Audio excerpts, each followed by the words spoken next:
Praise lot. దేవాతి దేవునికి వందనాలు.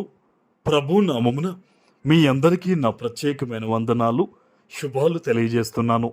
ఈ దినము కొరకు ఏర్పాటు చేయబడిన దేవుని వాగ్దానము యోహాను సువార్త 10వ అధ్యాయము 11వ వచనము.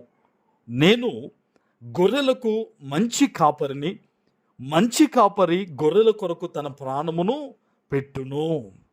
దేవుని నామానికి మహిమ కలుగునుగాక. ఈ ఉదయకాల సమయంలో సర్వ సృష్టికర్త అయిన నీ తండ్రి నిన్ను ఆశీర్వదించి గొప్ప వాగ్దానాన్ని నీకు అందిస్తూ ఉన్నారు. హల్లెలూయా.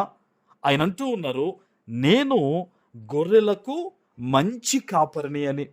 గొర్రెలను కాచే ఆ కాపరి గొర్రెలను ఏ విధంగా చూస్తాడండి? వాటికి మంచి ఆహారం ఉండే స్థలంలో వాటిని మేపుచూ ఏ ప్రమాదము వాటికి సంభవించకుండా కాపాడుతాడు కదా.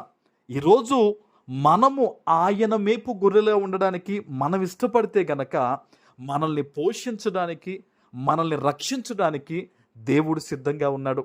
బైబిల్లో కొన్ని విషయాలు అలంకరణ రూపంలో చెప్పబడ్డాయి.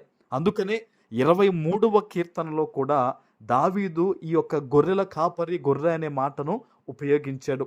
ఈరోజు అదే మాటను దేవుడు ఉపయోగిస్తూ నీ జీవితాన్ని ఉద్దేశించి ఆయన మాట్లాడుతూ ఉన్నారు, నేను గొర్రెలకు మంచి కాపరిని అని. ఈరోజు దేవుని వాగ్దానం మన జీవితంలో నెరవేరాలి అంటే మన స్వభావము గొర్రె వలె మారాలి. చాలామంది అనుకుంటారు, నేను నా ఇష్టానుసారంగా జీవిస్తే దేవుడు నన్ను దీవించేస్తాడులేని. కానీ ఎంత మాత్రము కాదండి. ఒక కాపరి వద్ద, కాపరి మాటకు లోబడే గొర్రెకు ఏ విధంగా అయితే రక్షణ దొరికి అది తృప్తిగా జీవిస్తూ ఉందో, ఈరోజు మన జీవితాల్లో కూడా మనము దేవునికి లోబడాలి. మనము దేవుని వద్ద నివాసము చెయ్యాలి. మనము దేవుని మాటకు లోబడాలి. అప్పుడే మన జీవితంలో ఆయన గొప్ప రక్షణ చూస్తాం. ఆయన ఇచ్చు సంతోషకరమైన జీవితాన్ని మనం అనుభవిస్తాం.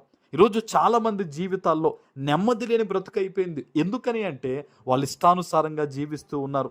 కానీ దేవుడు ఏమని చెప్తున్నాడో తెలుసా? నేను గొర్రెలకు మంచి కాపరిని, మంచి కాపరి గొర్రెల కొరకు తన ప్రాణాన్ని పెడతాడు.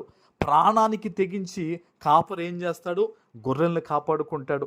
యేసుక్రీస్తు ప్రభువారు 2026 సంవత్సరాల క్రితమే మన కొరకు ఆయన ప్రాణాన్ని పెట్టాడు. ఈరోజు మనము అది అంగీకరించుట ద్వారా, నమ్మి ప్రార్థించుట ద్వారా, దేవుణ్ణి గణపరుస్తూ యథార్థంగా జీవించుట ద్వారా అపవాది ఎంత మాత్రమో మన వద్ద నివాసము చేయలేడు. ఎందుకంటే వాడు నివాసం ఎక్కడుంటుందో తెలుసా? ఎవరైతే దేవునికి దూరంగా బ్రతుకుతారో, ఎవరైతే లోకానుసారంగా జీవిస్తారో, ఎవరైతే పేరుకు క్రైస్తవులు అని చెప్పుకుని నిజమైన ఆరాధన వారి జీవితాల్లో ఉండదో వాళ్ళ దగ్గరే వాడు నివాసం చేస్తాడు.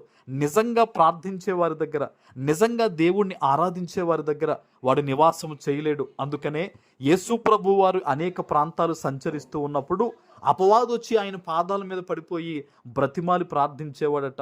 ఈరోజు ఎక్కడి నుంచి ఈ దేవుని వాగ్దానాన్ని వింటూ ఉన్నావో, దేవుని యొక్క సంపూర్ణ రక్షణ నీకు రాబోతూ ఉంది.